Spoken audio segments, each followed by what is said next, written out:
Suffice it to say, as Ibn al-Athir rahimahullah says, Nur ad-Din rahimahullah ta'ala commissioned the construction of the minbar that would be placed in Masjid Al-Aqsa once Masjid Al-Aqsa was retaken from the Crusaders.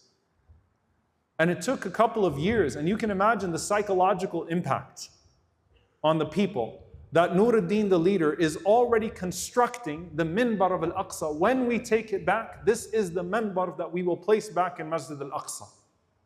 And the way that he's trying to instigate the emotions of the believers so that they can understand that what has been taken from them is not going to be considered insignificant, nor will it be forgotten amongst the ummah.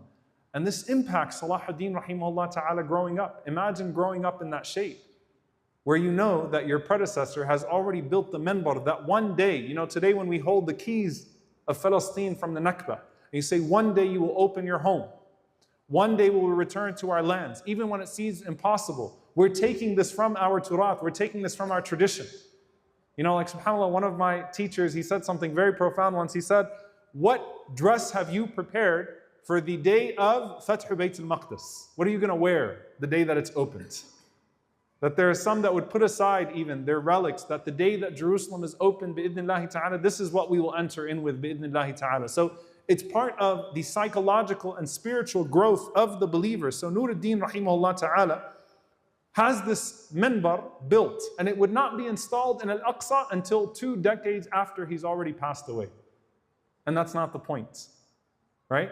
The point is that he's generating something special in the hearts of young people around him. He is reigniting the ummah towards something that is special.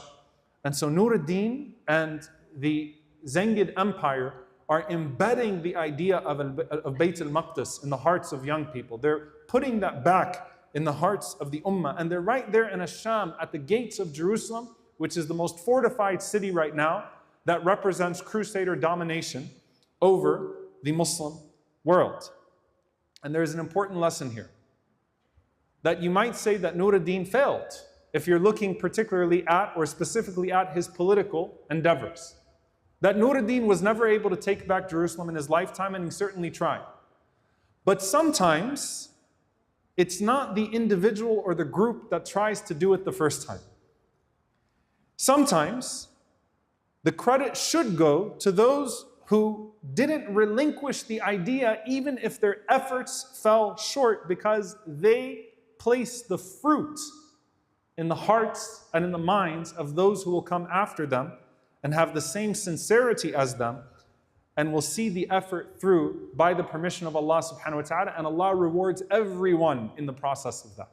Everyone that was a part of that process. And so if you're just going to clip out Nur ad-Din's chapter, and this is extremely important right now, if you were going to clip out Nur ad-Din's chapter, you might deem him a political failure without looking at what came after him or what he put into Salahuddin after him, because you'll say he wasn't able to do it. The odds were against him. He built that minbar, but what did he actually achieve? When he lived and when he died, his entire life, Jerusalem was under the Crusaders. It's not the point. This is an ummah where transition and transmission comes through the hearts. That light is transmitted from generation to generation. And Allah subhanahu wa ta'ala knows what everyone has put into that process. So this is Nur ad-Din al-Zengi, rahimahullah ta'ala. And we'll talk a little bit more about him, inshaAllah ta'ala, as we start to introduce Salahuddin in this process and focus on some of these lessons.